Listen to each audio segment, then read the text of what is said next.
నమస్తే దేవి, welcome to story board. గత 11 ఏళ్లుగా ఎదురు లేకుండా దేశాన్ని పాలిస్తున్న బీజేపీకి ప్రతిపక్షాలు గట్టి సవాల్ విసురుతున్నాయి. కొన్నాళ్లుగా విపక్షాల స్వరం పెరిగింది. ఓట్ల చోరీపై గళమెత్తిన రాహుల్ తన వాదనకు మద్దతుగా ఇండియా కూటమి ఎంపీలను హస్తినలో కదం తొక్కించారు. ఈ వ్యవహారంలో భారీగా ప్రతిపక్ష ఎంపీలను అరెస్టు చేయడం రాజకీయ వేడి రాజేసింది. అలాగే రాహుల్ కూడా జనంతో మరింతగా కనెక్ట్ కావడానికి దోహదపడింది. దీంతో పాటు ఆపరేషన్ సింధూర్, ట్రంప్ వ్యాఖ్యల వంటి కీలక అంశాలపై బీజేపీ నుంచి ధీటైన కౌంటర్ కరవవుతోంది. మోడీది ఒక్కటే వాయిస్ అయిపోతోంది. రాబోయే రోజుల్లో ప్రతిపక్షాలు మరింతగా విజృంభించే అవకాశం ఉన్న తరుణంలో 3 ఏళ్లు కేంద్రానికి ప్రతిపక్షాల నుంచి కఠిన సవాల్ తప్పేలా లేదు. గత 11 ఏళ్లుగా దేశ ప్రజలు కనీ విని ఎరుగనిది కొద్ది రోజుల క్రితం జరిగింది. అనూహ్యంగా ప్రతిపక్ష ఎంపీలు ఈసీ ఆఫీస్కు ర్యాలీగా బయలుదేరారు. దీంతో ఢిల్లీ పోలీసులు వారిని అడ్డుకోవడానికి నానా తంటాలు పడ్డారు. మోడీ హయాంలో ఏనాడు గట్టిగా ఆందోళన చేయని ప్రతిపక్షాలు ఏకంగా కలిసికట్టుగా రోడ్డెక్కడం, వీధి పోరాటాలకు సిద్ధం కావడం రాజకీయంగా ప్రాధాన్యతను సంతరించుకుంది. దేశంలో 2014కు ముందు ఓ లెక్క, ఆ తర్వాత మరో లెక్క అన్నట్టుగా రాజకీయం నడుస్తోంది. మోడీ ప్రధాని అయి 11 ఏళ్లైనా ఇంతవరకు ప్రతిపక్షం గట్టిగా ప్రతిఘటన ఇవ్వని మాట నిజం. అసలు నిరసనలు, ఆందోళనల గురించైతే విపక్షం మర్చిపోయిందనే విమర్శలు కూడా ఉన్నాయి. అడపాదడపా ఏదో పార్టీ ఆందోళనకు పిలుపునిచ్చినా అది పెద్దగా విజయవంతమైన దాఖలాలు లేవు. దానికి తోడు ఏదో కారణంతో విపక్షం సంఘటితం కాకుండా చేజేతుల అధికార పక్షానికి ఛాన్స్ ఇచ్చేది. అలాగని ఇప్పటిదాకా కేంద్రానికి సవాళ్లు విసిరిన అంశాలు లేవని కాదు, ప్రజల్లో అసంతృప్తి రాలేదని కాదు. కానీ అలాంటి అవకాశాలను వాడుకోవడంలో విపక్షం విఫలమైంది. చివరకు బీజేపీకి కూడా విపక్షాలతో విసిగిపోయిందంటే అతిశయోక్తి కాదు. ఇలాంటి ప్రతిపక్షానికి వ్యూహరచన, మేధోమథనం, బుర్రలు బద్దలు గట్టుకోవాల్సిన అవసరం కూడా లేదనే ఉద్దేశానికి వచ్చింది. సరిగ్గా ఇలాంటి సమయంలో రాహుల్ గాంధీ ఓట్ల చోరీ ఆందోళన ఎత్తుకున్నారు. ఈసీ చేసిన తప్పులకు సాక్ష్యంగా చాలా ఆధారాలు చూపిస్తూ ఏకంగా సెమినార్ నిర్వహించారు, ప్రజెంటేషన్ ఇచ్చారు. దీంతో ఇప్పటివరకు దొంగ ఓట్ల సమస్య ఉందని తెలిసిన ప్రజలు కూడా ఈ స్థాయిలో గందరగోళం జరుగుతోందా అని ఆశ్చర్యపోయారు. అయితే ఈ ఆందోళనలో రాహుల్ విజయం సాధించారా లేదా అనే విషయం కంటే ఇప్పటికే పాదయాత్రతో జనానికి కనెక్ట్ అయిన రాహుల్ మరింతగా ప్రజల్లోకి వెళ్లడానికైతే ఈ నిరసన ఉపయోగపడిందనే చెప్పాలి. పైగా ఆయన వాదనకు మద్దతుగా ఇండియా కూటమి ఎంపీలంతా కదిలొచ్చి ఢిల్లీలో పోలీసులతో బాహాబాహీకి దిగినంత పనిచేశారు. దీంతో విపక్షాలు ఐక్యంగా లేవన్న వాదన కూడా వీగిపోయినట్టయింది. మొన్నటి వరకు రాహుల్ నాయకత్వంపై ప్రతిపక్షాల్లో ఏకాభిప్రాయం లేదని, అసలు కాంగ్రెస్లోనే అందరికీ రాహుల్ నేతగా ఆమోదయోగ్యుడు కాదన్న బీజేపీకి షాక్ తగిలింది. ఓట్ల చోరీపై రాహుల్ ఎంత రచ్చ చేసినా అది కాంగ్రెస్ ఆఫీస్కు, మహా అయితే పార్లమెంట్లో రగడకే పరిమితం అనుకుంది. కానీ ఎవరూ ఊహించని విధంగా రాహుల్ పిలుపుతో రోడ్డెక్కిన ప్రతిపక్ష ఎంపీలు అరెస్టులకు కూడా సిద్ధపడ్డం పరిశీలకులను కూడా ఆశ్చర్యపరిచింది. ఈ విపక్షాలకు ఏమైందని కాషాయ శిబిరంలో కూడా చర్చ ప్రారంభమైంది. సహజంగా విపక్షాల ఆందోళన జరిగితే ప్రభుత్వం అంతిమంగా పైచేయి సాధిస్తుంది. కానీ మొన్నటి ఇండియా కూటమి ఎంపీల నిరసన త్వరగా ముగిస్తే బాగుండని సర్కార్ అనుకునేలా విపక్ష ఎంపీలు రెచ్చిపోయారు. పోలీసులతో తోపులాటకు దిగారు, బ్యారికేడ్లెక్కి దూకారు. అరెస్టు చేసినా వెనక్కి తగ్గకుండా నినదించారు. చివరకు కొందరు ఎంపీలు స్పృహ తప్పిన తర్వాత కూడా ఎక్కడా వేడి తగ్గలేదు.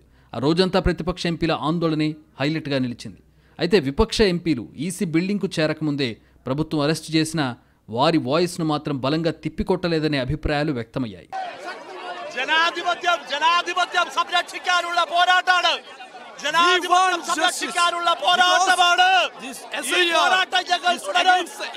అసలు ఓట్ల చోరీ విషయంలో రాహుల్ ఓ క్రమ పద్ధతిలో ఆందోళనను నిర్మించే ప్రయత్నం చేస్తున్నప్పుడు కూడా బీజేపీ నుంచి సీనియర్ నేతలెవరూ ఆయనకు కౌంటర్ ఇచ్చే ప్రయత్నం చేయలేదు.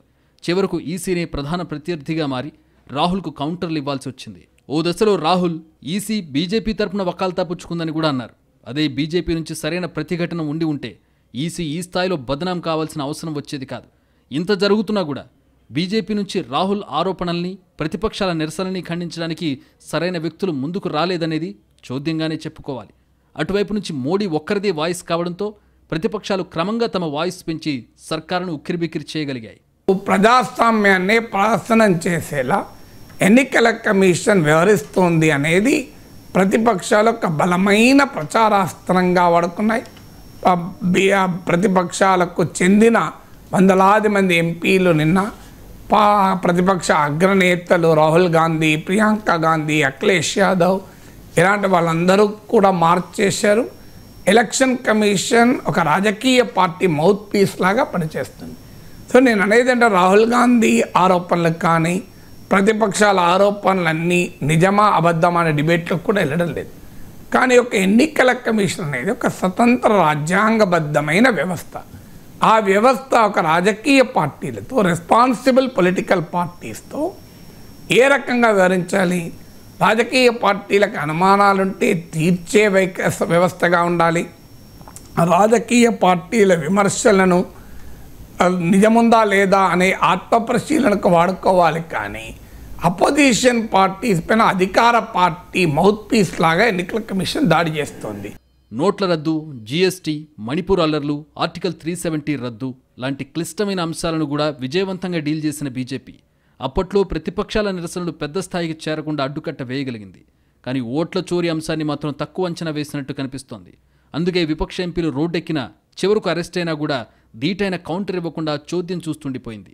ఇక్కడ బీజేపీ ఏం ఆలోచిస్తుందనే విషయం కంటే ప్రతిపక్షాలు గత 11 ఏళ్లలో ఎప్పుడూ లేనంతగా యాక్టివ్ అయ్యాయనే మాట వాస్తవం. ఇంకా ఓట్ల చోరీ విషయాన్ని ఏ స్థాయికి తీసుకెళ్తారనేది చూడాల్సి ఉంది. ఇప్పటికే కాంగ్రెస్ పార్టీ ఇదే అంశంపై దేశవ్యాప్త నిరసనలకు ప్రోగ్రాం ఇచ్చింది. మరి ఇండియా కూటమి తరపున కూడా అజెండా సిద్ధమవుతుందా లేదా అనేది తేలాల్సి ఉంది. ఒకవేళ దేశవ్యాప్తంగా కూడా ఈ ఆందోళనకు మంచి స్పందన వస్తే మాత్రం ప్రభుత్వానికి ప్రమాద ఘంటికలు మోగినట్టే అనుకోవాలి. ఎందుకంటే ఇప్పటి వరకు ప్రతిపక్షం బలంగా లేకపోవడం కారణంగానే మోడీ వరుసగా గెలుస్తున్నారన్న వాదనను కాషాయ పార్టీ గట్టిగా తిప్పికొడుతూ వచ్చింది. కానీ కొందరు విశ్లేషకులు మాత్రం మొదటి నుంచి అసలు బీజేపీకి గట్టిగా ప్రతిఘటనివ్వాలన్న ఆలోచనే విపక్షాలకు రావడం లేదని దెప్పిపొడుస్తూ వచ్చారు. ఇప్పుడు ఎట్టకేలకు ప్రతిపక్షాలు జూలు విదిల్చాయి. ఇక తగ్గేదే లేదని హింట్ ఇస్తున్నాయి. మరి విపక్షాల ఉత్సాహంపై నీళ్లు జల్లేలా ప్రభుత్వం వైపు నుంచి ఎలాంటి కార్యాచరణ ఉంటుందనేది రాజకీయ సమరాన్ని మరింత ఆసక్తికరంగా మార్చనుంది. కొన్నాళ్లుగా ప్రతిపక్షాల స్వరం క్రమంగా పెరుగుతోంది. ఆపరేషన్ సింధూర్ లూప్ హోల్స్ ను ఎండగట్టిన విపక్షాలకు ట్రంప్ వ్యాఖ్యలు అనుకోని వరంలా కలిసొచ్చాయి. దీంతో సర్కారుపై వరుసగా ఒత్తిడి పెంచడానికి వీలైంది. ఇక ఓట్ల చోరీ విషయంలో ఈసీపై రాహుల్ ఆరోపణలు కథను క్లైమాక్స్ కు చేర్చాయి. వరుస ఆరోపణలతో సర్కారును పార్లమెంటు లోపల బయట ప్రతిపక్షాలు ఉక్కిరిబిక్కిరి చేస్తున్నాయనడంలో ఎలాంటి సందేహం లేదు. ప్రతిపక్షాలు ఓట్ల చోరీ అంశంపై మాత్రమే రోడ్డెక్కిన మాట నిజమే. కానీ కొన్నాళ్ల నుంచి విపక్ష శిబిరంలో యాక్టివిటీ పెరుగుతోంది. ముఖ్యంగా ఆపరేషన్ సింధూర్ తర్వాత సర్కారుపై విమర్శల ఉధృతి పెరిగింది. ఆపరేషన్ సింధూర్ హఠాత్తుగా నిలిపివేయడంపై రచ్చ మొదలుపెట్టిన విపక్షాలు, కూలిన విమానాలు, జరిగిన నష్టం, ట్రంప్ జోక్యంపై వరుస ప్రశ్నలతో ప్రభుత్వానికి ఊపిరి సలపనివ్వలేదు. చివరకు సింధూర్ క్రెడిట్ తీసుకోవడానికి దేశవ్యాప్తంగా బీజేపీ ర్యాలీలు నిర్వహిస్తే వాటికి కౌంటర్గా కాంగ్రెస్ కూడా ర్యాలీలు తీసింది. ఈ స్థాయిలో బీజేపీతో ఫేస్ టు ఫేస్ తలపడడం కాంగ్రెస్కు గత 11 ఏళ్లలో మొదటిసారనే చెప్పాలి. దీంతో దేశవ్యాప్తంగా కాంగ్రెస్ శ్రేణుల్లో కాస్త ఉత్సాహం వచ్చింది. అలాగే మిగతా ఇండియా కూటమి పక్షాలు కూడా ఆలోచనలో పడ్డాయి. ఆ తర్వాత ట్రంప్ వ్యాఖ్యలపై విమర్శలకు వచ్చేసరికి కాంగ్రెస్కు విపక్షాలన్నీ జతకలిసి కేంద్రంపై ఉమ్మడి దాడికి దిగాయి. అప్పుడు కూడా బీజేపీ నుంచి సరైన కౌంటర్ కరువైంది. చివరకు పార్లమెంట్లో మోడీ సమాధానం ఇవ్వాల్సి వచ్చింది. అలా ఏ అంశం తీసుకున్నా విపక్షాలు కలిసికట్టుగా గళమెత్తుతుంటే అధికార పక్షం నుంచి మాత్రం మోడీ మాత్రమే ఒంటరిగా సమాధానం చెప్పుకోవాల్సి వస్తోంది. దీంతో కొంతకాలంగా విపక్షాల వాయిస్ పెరుగుతూ వచ్చింది. అలా పెరిగిన బలంతోనే ప్రతిపక్షాలు ప్రభుత్వాన్ని ఆశ్చర్యపరుస్తూ రోడ్డెక్కాయి. మొదటిగా ఆపరేషన్ సింధూర్ విషయం తీసుకుంటే దీంతో తమకు పూర్తిగా అడ్వాంటేజ్ వస్తుందని ప్రభుత్వం లెక్కలేసుకుంది. ఆపరేషన్ మొదలైనప్పుడు, కొనసాగుతున్నప్పుడు కూడా ఇదే ధోరణి కనిపించింది. కానీ ఒక్కసారిగా ఆగిపోవడమే విపక్షాలకు ప్లస్ అయింది. గతంలో సర్జికల్ స్ట్రైక్స్ విషయంలో పూర్తిగా తేలిపోయిన ప్రతిపక్షాలు ఈసారి మాత్రం వచ్చిన అవకాశాన్ని గట్టిగా పట్టుకున్నాయి. అప్పటికి పాకిస్తాన్కు అనుకూలంగా మాట్లాడుతున్నారనే విమర్శలొచ్చినా వెనక్కి తగ్గకుండా గతంలో యుద్ధాల సమయంలో కూడా ప్రభుత్వాలు ఎలా డీల్ చేశాయో, ఇప్పుడు ఈ సర్కార్ ఎక్కడ విఫలమైందో ఉదాహరణలు, పోలికలతో చెబుతూ ప్రజల్ని ఆకట్టుకునే ప్రయత్నం చేశాయి. ఆపరేషన్ సింధూర్ హఠాత్తుగా ఎందుకు ఆగింది అనే ఒక్క అనుమానంతో మొదలైన ప్రతిపక్షాల ప్రతిఘటన, కూలిన విమానాల లెక్కలు చెప్పాలనడం, ప్రభుత్వ డైరెక్షన్ ఎలా ఉందనే సందేహాలతో మరింతగా పదునెక్కింది. ఇదే సమయంలో మూడో పక్షం జోక్యంపై అనుమానాలు ముసురుకునేలా ట్రంప్ ట్వీట్, సమయం, సందర్భం లేకుండా చేసిన వ్యాఖ్యలు మోడీ ప్రభుత్వాన్ని మరింతగా డిఫెన్స్లో పడేశాయి. అప్పటికీ పార్లమెంట్లో చర్చకు సమాధానంలో సర్కార్ తన వైఖరిని గట్టిగా సమర్థించుకునే ప్రయత్నం చేసినా అది సరిపోలేదు. విపక్షాల ఉమ్మడి సందేహాల జడివానలో ప్రభుత్వం ఇచ్చిన వివరణ పెద్దగా గుర్తింపుకు నోచుకోలేదు. అంతగా ప్రతిపక్షాలు రెచ్చిపోయాయి. ఆ తర్వాత పెద్దగా సమయం లేకుండానే ట్రంప్ భారత వ్యతిరేక వైఖరి, వరుసగా వ్యతిరేక నిర్ణయాలతో సర్కారును మరింతగా టార్గెట్ చేసే అవకాశం విపక్షాలకు వచ్చింది. అలా అనుకోకుండా దొరికిన అవకాశం కాస్త గట్టిగా ప్రయత్నిస్తున్న సమయంలో కలిసొచ్చిన కొత్త అంశాలు విపక్షాలకు సరికొత్త ఉత్సాహాన్నిచ్చాయి. కలిసి ప్రతిఘటిస్తే సర్కారు కూడా వెనకడుగు వేస్తుందని వాటికి అనుభవపూర్వకంగా తెలిసొచ్చింది. మామూలు పులి కంటే మనిషి రక్తం రుచి మరిగిన పులితో ప్రమాదమని చెబుతారు. అలాగే ఇంతకాలం నిరాశగా నిస్సత్తువుగా నిరసించిన విపక్ష శిబిరం కంటే ఇప్పుడు కొత్తగా బలం పుంజుకున్న ఉత్సాహంతో ఉరకలిస్తున్న ప్రతిపక్ష శిబిరం ఖచ్చితంగా ప్రమాదకరమే అనడంలో సందేహం లేదు. हम कॉन्स्टिट्यूशन की रक्षा कर रहे हैं. One man one vote constitution का फाउंडेशन है और इलेक्शन कमीशन की ड्यूटी है कि वो one man one vote enforce करें और उन्होंने नहीं किया है. उन्होंने अपनी ड्यूटी नहीं की है. तो हम सिर्फ कॉन्स्टिट्यूशन को प्रोटेक्ट कर रहे हैं, उसकी रक्षा कर रहे हैं, संविधान की रक्षा कर रहे हैं और हम करते रहेंगे, हम रुकेंगे नहीं. ఈ ఊపులో విపక్షాలు మరిన్ని ఐక్య పోరాటాలకు దిగుతాయనే అంచనాలున్నాయి. మరి అవి ఎంతవరకు ఆచరణలోకి వస్తాయనేది ఆసక్తి రేపుతున్న విషయం. ప్రస్తుతం విపక్షాలు గళమెత్తే అవకాశం ఉన్న అంశాలను పరిశీలిస్తే బీహార్ ఎన్నికలు ముగిసేదాకా ఓట్ల చోరీ రచ్చ కొనసాగొచ్చు. ఆ తర్వాత ఫలితాలు వచ్చాక కూడా అవసరాన్ని బట్టి ప్రతిపక్షాల ఆందోళన కొనసాగించే ముప్పు లేకపోలేదు. ఇంకా ఆ తర్వాత వివిధ రాష్ట్రాల్లో జరిగే ఎన్నికలు, అక్కడి అంశాలపై మరింత బలంగా విమర్శలు ఎక్కుపెట్టడానికి అవకాశాలున్నాయి. అదే జరిగితే అప్పుడు ప్రభుత్వం మరింత సన్నద్ధంగా ఉండక తప్పని పరిస్థితి ఎదురవుతుంది. ఏదేమైనా ఇన్నాళ్ళు డీల్ చేసినట్టుగానే విపక్షాల్ని డీల్ చేస్తే కుదరదనే విషయం ఇప్పటికే తేలిపోయింది. అటు బీజేపీకి కూడా ఇప్పటికే ఈ విషయం అర్థమై ఉండొచ్చు. మరి వేగవంతమైన రాజకీయ వ్యూహాలకు పెట్టింది పేరైన బీజేపీ ఈ ప్రతిపక్షాల సవాలుకు ఎలాంటి సమాధానంతో వస్తుందనేది రాజకీయ వర్గాలను ఉత్కంఠకు గురిచేస్తున్న అంశం. ఈ మాత్రానికే ప్రతిపక్షాలు లాస్ట్ పంచ్ ఇస్తాయనో, బీజేపీ ఊపు తగ్గుతుందనో చెప్పే అవకాశం లేదు. అలాగని ప్రతిపక్షాల కొత్త ఉత్సాహాన్ని మరీ తేలికగా తీసిపారేసే అవకాశమూ లేదు. ఖచ్చితంగా అప్రమత్తంగా ఉండాల్సిందే. ఇన్ ఫ్రంట్ క్రొకడైల్ ఫెస్టివల్ అనే హెచ్చరికైతే విపక్ష శిబిరం ఇచ్చేసింది. ప్రతిపక్షాలు రేపేం ఆలోచిస్తాయో ఈ రోజే ముందుగా పసిగట్టడం అధికార పక్షానికి అలవాటైన అంశం. మరి ఇప్పుడు వస్తున్న సవాళ్లను ఎలా ఎదుర్కోబోతున్నారు? ప్రతిపక్షాల ఉత్సాహం సంగతి పక్కన పెడితే బీజేపీ శిబిరంలో అసలేం జరుగుతుందనేది కూడా చూడాల్సిన అవసరం ఉంది. మోడీ రాకముందు బీజేపీలో చాలామంది నేతలు ఉండేవారు. ఏదైనా కీలక విషయం వస్తే 4-5 మాట్లాడేవారు. అందుకే 10 ఏళ్లు ప్రతిపక్షంగా ఉన్న బీజేపీ ఎప్పుడూ ప్రస్తుత ప్రతిపక్షంలా నీరసపడలేదు. కానీ మోడీ సీన్లోకి వచ్చాక పరిస్థితి మారిపోయింది. ఆయన పార్టీలో బాహుబలిగా ఎదగడంతో ఇక నేత అంటే ఆయనే అనే భావన స్థిరపడింది. దీనికి తోడు వరుస విజయాలు, ప్రజల్లో క్రేజ్తో మోడీ ఎవరికీ అందనంత ఎత్తుకెళ్లిపోయారు. అలా మోదీ మానియాలో పడిపోయిన బీజేపీ కొత్త నేతల తయారీ సంగతి మర్చిపోయింది. అందుకే గత 11 ఏళ్లలో ఆ పార్టీలో చెప్పుకోదగ్గ కొత్త నేతలు పుట్టుకురాలేదు. ఉన్న కొందరు సీనియర్లు కూడా ఏమొచ్చినా మోడీ చూసుకుంటారులే అనే ధోరణితో ఉంటున్నారు. ఈ కారణంతోనే విపక్షం ఎంత ఉద్ధృతంగా ఆరోపణలు చేసినా మోడీ ఎప్పుడు ఖండిస్తారా అనే ఎదురుచూపులతో సరిపెడుతున్నారు. కొందరు జూనియర్ నేతలు మాట్లాడినా దీటైన కౌంటర్ ఇచ్చేంతగా వారి స్థాయి సరిపోవడం లేదు. దీంతో బీజేపీలో విపక్షాలు కౌంటర్ ఇవ్వడానికి మోదీది ఒకటే వాయిస్ అయిపోతుంది. అయిన దానికి కాని దానికి స్పందించకపోయినా, సర్కారును ఎక్కువగా ఇబ్బంది పెడుతున్న విమర్శలపై అయినా కనీస స్పందన లేకపోవడం ఇటీవల బీజేపీలో కనిపిస్తున్న విచిత్రం. ఒక పెద్ద ఆలోచన భారతదేశంలో ఏంటంటే బీజేపీలో కొత్త నాయకులు ఎవరు పెరగలేదు. ఒక ప్రధానమంత్రి నరేంద్ర మోడీయే కనపడుతున్నాడు. అయితే ప్రధానమంత్రి ఉన్న ప్రభుత్వాల్లో అదే పద్ధతి.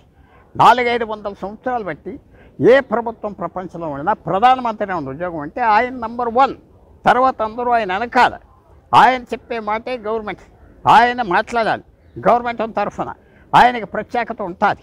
ఇవాళ బ్రిటన్లో కూడా ఒక రోజు పార్లమెంట్ పూర్తిగా ప్రధానమంత్రి జవాబు చెప్పాలి. అందువల్ల భారతదేశంలో నరేంద్ర మోడీ గారు జవాబు చెప్తున్నాడు. నరేంద్ర మోడీ గారు లేకపోతే బీజేపీలో నాయకులు లేరా? అది కరెక్ట్ కాదు. ఎవరు ప్రధానమంత్రిగా ఉన్నారో వాళ్ళకి ప్రధాన పొజిషన్ ఉంటుంది, ప్రధాన బాధ్యత ఉంటుంది, మొత్తం అటెన్షన్ దేశం అంతా ఆయన మీద ఉంటుంది. అది పార్లమెంటరీ డెమోక్రసీలో ఉన్న సిస్టమ్. ఇక్కడ మోడీ కేవలం నేత మాత్రమే కాదు, ప్రధానమంత్రి కూడా. ప్రధాని పదవిలో ఉన్న వ్యక్తికి 1,00,000 పనులుంటాయి. అనుక్షణం విపక్షాల విమర్శల్ని తిప్పికొట్టడం కుదిరే పని కాదు. అప్పటికీ తీరిక చేసుకుని ప్రధాని విమర్శలకు మోడీ కౌంటర్ ఇచ్చే ప్రయత్నం చేస్తున్నా అది సరిపోవడం లేదు. దీనికి తోడు కొన్ని రాష్ట్రాల్లో ఓటమి తప్పదనుకున్న ఎన్నికల్లోనూ మోడీ పార్టీని గట్టెక్కించడం కాషాయ నేతల్ని మరింతగా రిలాక్స్ చేసిందా అనే ప్రశ్నలు కూడా వస్తున్నాయి.